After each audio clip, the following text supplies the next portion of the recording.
It's wonderful, isn't it? The look and sound of summer.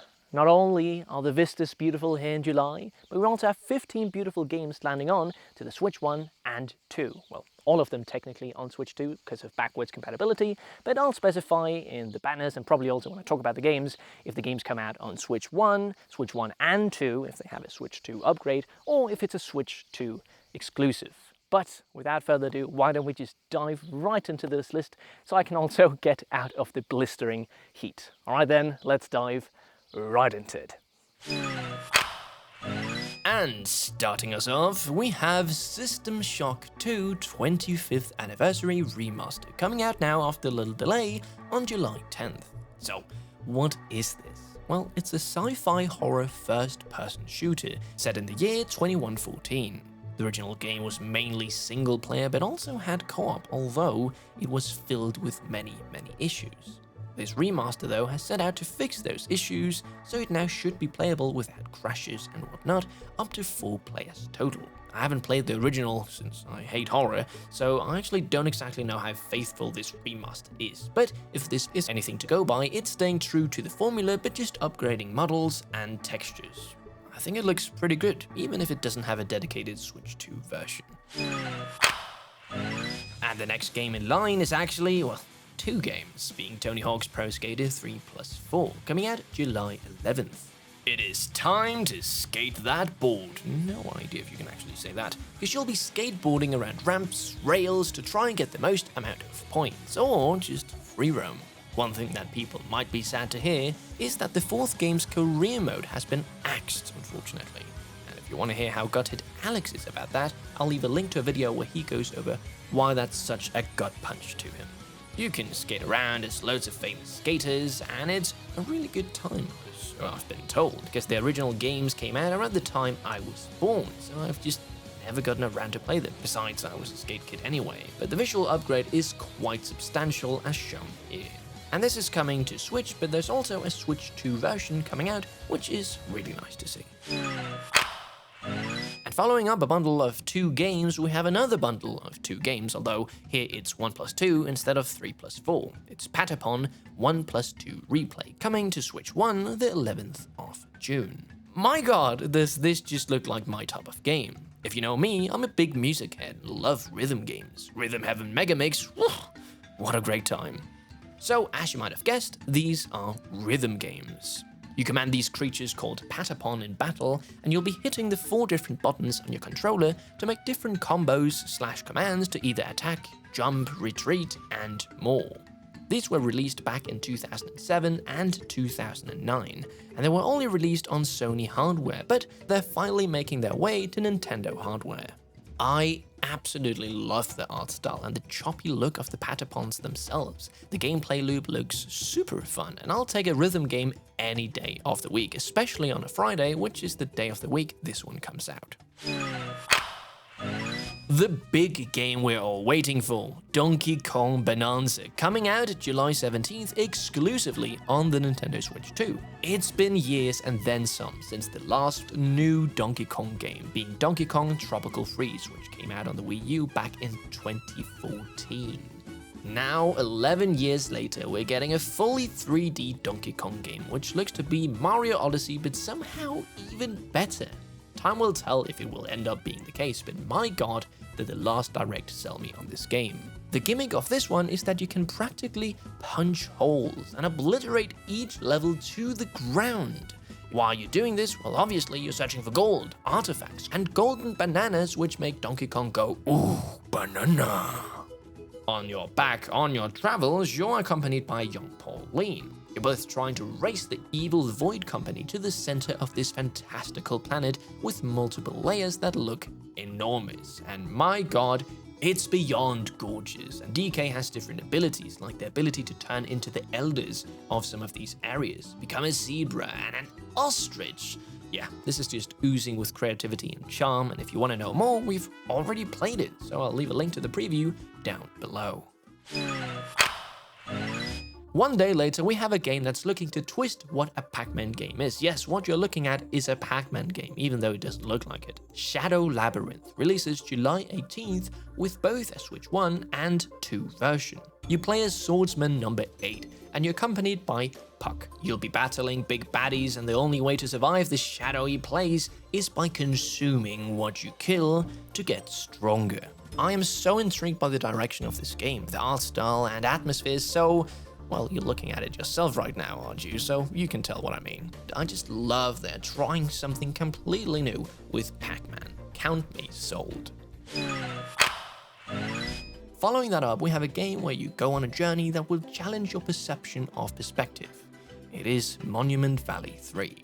This was previously released on phones, specifically through Netflix. Yes, did you know that you get tons of games to play on your phone through your Netflix subscription? I certainly didn't for the longest time. Talk about bad marketing. Now, as of right now, this game is only confirmed for Switch 1, which to me looks like a massive missed opportunity, because this game, being a mobile game first, would be amazing with Switch 2's mouse mode, right? This is a puzzle game with an amazing soundtrack and art style. The first 2 games are already on Switch, came out earlier this year, and are critically acclaimed, as is this third one. So get ready for an adventure not only on monuments but also at sea when this game releases July 22nd. And next on the list, we have a game coming out on the same day. It's Misk: A Tiny Tale, coming to Switch and Switch 2. In this cute little platform collectathon, you play as Buddy and Backboy, trying to restore peace to their green surroundings. You'll go around collecting cogs, jumping on mushrooms, and cleaning the place of gunk. You'll be helping out the different people, creatures, beings, whatever they are, and learn that despite their difference in look, everyone adds something remarkable to the community. The art style and vibe is very Pikmin 4 to me, and that's only a good thing. This game has not gotten a lot of attention so far, so hopefully this can help getting it on more people's radar, because I generally think this looks like a really nice time.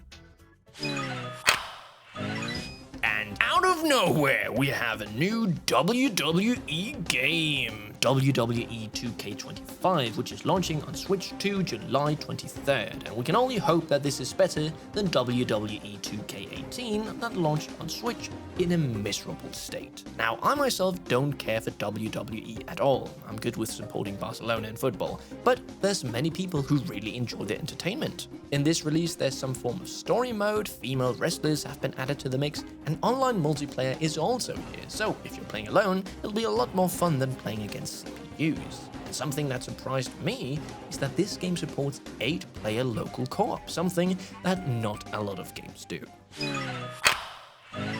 Woohoo! Super Mario Party Jamboree is getting a Switch 2 edition July 24th. Not only will the resolution be up to 1440p in docked and 1080p in handheld, lots of new features and modes are also added to the mix exclusively on Switch 2. 2v2 play is now a thing with an exclusive dice added to that rule set, plus Frenzy Rules, which is a 5-turn race where each player starts with 50 coins, double dice, and a star. But that's actually the small update added to the mix. There's a new mode, and these include Bowser Live, where the camera is needed and you're all battling it out in this live show, and Carnival Coaster, where the mouse is used to try and get the upper hand. On top of that, 20 new minigames have been added to the mix, some featuring the camera, the mouse mode, or even the microphone on the Switch 2 itself. I am genuinely so excited for this. I already love Jamboree, and now they're just adding even more value to the mix. I'm especially excited for the 2v2 mode, something that was missing in the initial release. I can't wait to jump back into this game and see my friends on the screen as we're playing, since, well yeah, I have the camera, not that I've used it that much. And a day later, we're getting a game with a really long, wordy title, but to make up for it, it's getting a Switch and Switch 2 release. It's No Sleep for Kaname Date from AI The Somnian Files. In this game, you play as Date, who's accompanied by Aiba. You're trying to save this bunny girl who's apparently an internet celebrity, and to do so, you'll be cycling through 3 things. Investigate, where you ask people questions, and use Aiba's powers to help you. Somnium, where you enter dream worlds to find clues about suspects on limited time. And Escape, a series of puzzle rooms where you're guiding the person you're trying to find in outer space. This is the 3rd game in the series, taking place between the 1st and 2nd games, so get out there and be the best detective you can be when this game comes out July 25th. And on the same day, we have Wild Hearts S coming to Switch 2. This is a Monster Hunter clone, but don't knock it till you try it. And besides, the new Monster Hunter is not here on the system, so maybe it'll fill the Switch 2 Monster Hunter void. In this game, you play as a hunter, using your best and baddest skills to somehow overcome these massive beings in the Japanese-inspired environments. You might have heard of Wild Hearts before since it came out back in 2023 to middling reviews, but this time around, EA are nowhere to be seen. So maybe you played it back then and it had issues, or you've just never given it a try. Well, one can hope that they've at least listened to the people about the complaints and that this S version is Wild Hearts to its full potential. Another cozy game is upon us, this time set in the Lord of the Rings universe. Yes, Tales of Shire and the Lord of the Rings game, wow, is coming to Nintendo Switch July 29th. You play as a hobbit in the land Shire, and here you will tend to your garden, your small cozy hobbit home, to make it look exactly like you've always envisioned. I will say it looks like there's a surprising amount of customization to be had, which is always a plus. You can go to the market and buy clothes, go to the pond and fish, plant some seeds and become a farmer, talk with the locals, plus a lot more, you know, standard cozy type things. And then on the last day of the month, we have Ninja Gaiden Ragebound coming to the regular old Switch 1. Jesus Christ, this game's art style is just up my alley. I love when they make games that looks like they came out many years ago.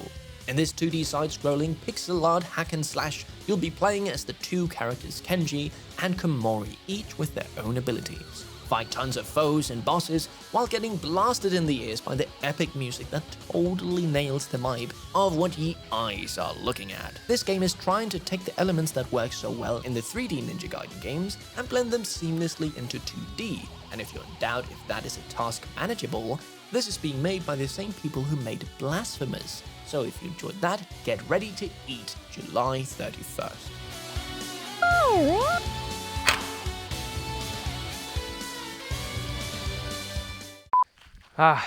It's wonderful, isn't it? It's wonderful, isn't it? The look and sound of summer. It's wonderful, isn't it? Oh, I should go a bit further. It's wonderful, isn't it? Cool, that was great.